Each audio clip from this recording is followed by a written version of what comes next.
The movie starts with John Brennan driving a Prius. Next to him is a passenger making groaning noises, saying he can't breathe and take him to the hospital. Suddenly, the passenger goes silent. The movie then goes back to 3 years earlier, where we see John and Laura Brennan, along with his brother Mick and Mick's wife Erit, are out to dinner, but things aren't going well. Erit and Laura start arguing about whether it's good for women to work for other women, and it quickly turns into a heated verbal fight. Laura had just had a big argument with her boss earlier. John and Laura go home, send the babysitter away, and start making out. The next morning, Laura injects herself with insulin. While getting ready, she notices a stain on her rain jacket and tries to wash it out in the sink. Just as she realizes it's blood, the police burst in and arrest her for her boss's murder. John tries to convince the officers, but they did not listen to him. Seeing this, their 3-year-old son, Luke, starts crying loudly. 3 years later, John Brennan is teaching English at a community college to fulfill his son, Luke's desire, who is now 7 years old. Laura is in Allegheny County Jail in Pittsburgh, Pennsylvania, convicted of murder, and her case is on appeal. John brings Luke to visit her during contact visits. Laura insists she's innocent, claiming she accidentally bumped into the real killer in her work parking garage and heard a button pop.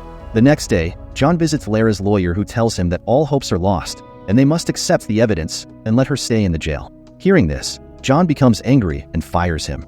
Heartbroken, John goes to prison to tell Laura about this, but she starts crying after hearing the news and goes to her cell. Later that night, John gets a phone call saying his wife has been sent to the hospital. He rushes to the hospital and sees she is handcuffed to the bed and with a bandage around her wrist. Probably, she tried to suicide. Over the next 3 months, John decides to break her out of jail and begins to make a plan. John goes to library to find a book about prison life and how to escape. He also arranges a meeting with former inmate Damon Pennington, who escaped from jail 7 times. He meets with Damon Pennington, who gives him tips to escape from jail. Pennington tells John he has 15 minutes to get out of the city center and 35 minutes to leave the Pittsburgh metro area. He will need 3 passports, a social security card that can pass a credit check, and driver's licenses. He'll also need money because, without it, he will have no friends. As soon as John returns home, he takes over a wall and begins sketching his plan. He covers it with a map, pictures, clues, and calculations. Whenever John visits Laura in jail, he pays close attention to details. He notices the elevator has a keyhole, workers fixing a leak in the ceiling, and which trucks arrive every day. John becomes so desperate that he starts looking at all this information on his laptop, even while teaching his classes. He also puts his house up for sale to get the money they need for their future. To get the fake papers, John starts visiting a shady neighborhood, buying OxyContin and asking the dealers for contacts who can make good passports. One dealer directs John to a noisy bar to meet another contact, but John ends up getting beaten and robbed.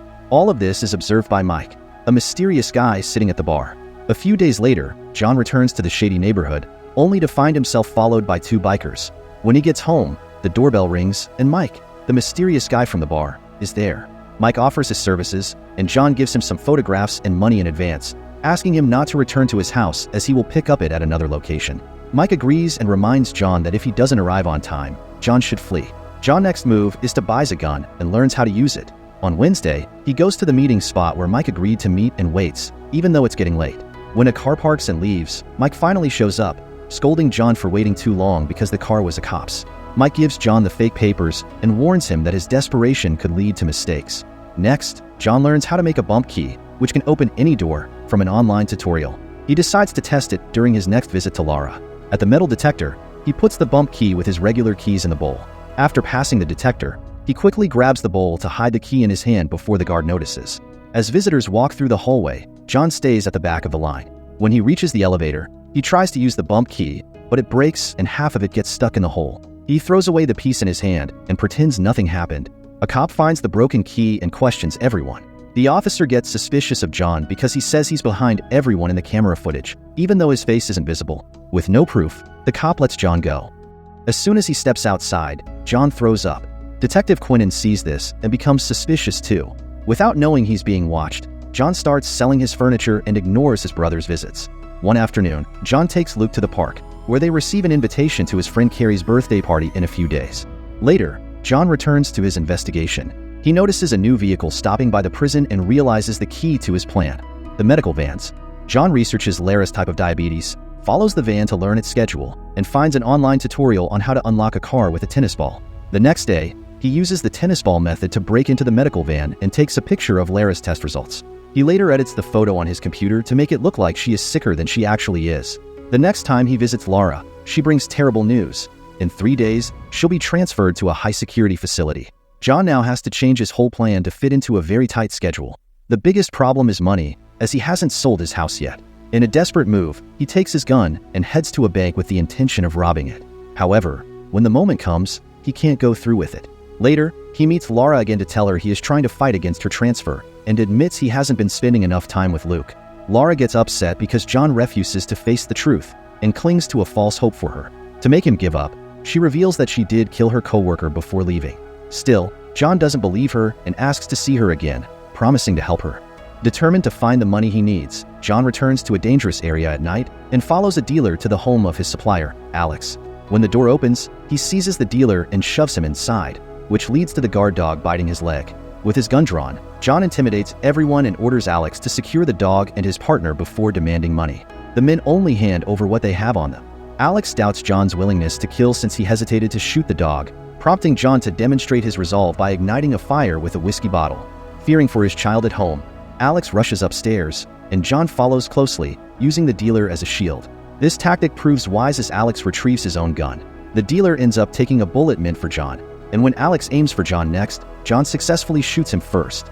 Later, John looks through the rooms and discovers a bag filled with cash. However, as he tries to leave, he realizes the dealer is still alive and pleading for help. We then return to the start, where John has the injured dealer in his car, which is missing a taillight. He thinks about taking the dealer to the hospital, but before he can decide, the dealer passes away. To dispose of the body, John leaves it at a bus stop and then heads to a specific parking lot to cut a hole in the fence. Meanwhile, Alex's house catches fire, and when the police arrive to investigate, they find blood on the floor along with pieces of the broken taillight as evidence. That night, John stays at his parents' house, and when his father goes to put away his bag, he discovers the plane tickets and realizes John's intentions.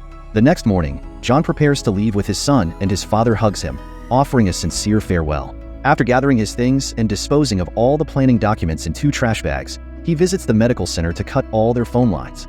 He then breaks into the van and swaps Lara's blood tests with the forged ones he prepared earlier, just before dropping Luke off at Carrie's birthday party. Before he leaves, he informs the girl's mother that Luke has his grandparents' number in his jacket in case he is delayed. At the hospital, the staff reviews the fake blood results, and since they cannot contact the lab for verification, the doctor decides to transfer Lara for further observation. The police utilize the broken taillight to identify the car model and trace it back to John. They decide to visit his house and discover the strange condition of what was once his planning wall. While at the house, they receive a call from the station informing them that Lara is being moved to the hospital. The detectives request escorts and hurry to the hospital, suspecting what John might do. However, John arrives at the hospital first, disguises himself in a coat, and enters Lara's room while pretending to be a doctor. He threatens the officers with a gun, forcing them to uncuff Lara before tying them up, but Lara refuses to go with him. To change her mind, John offers her his phone so she can call Luke and tell him that neither of his parents will return. With no other options, Lara agrees to escape, changes into the clothes John brought, and they enter an elevator just as a nurse spots them leaving the room and starts calling for security. They discard their white coats and make it to the lobby, but the detectives are waiting for them.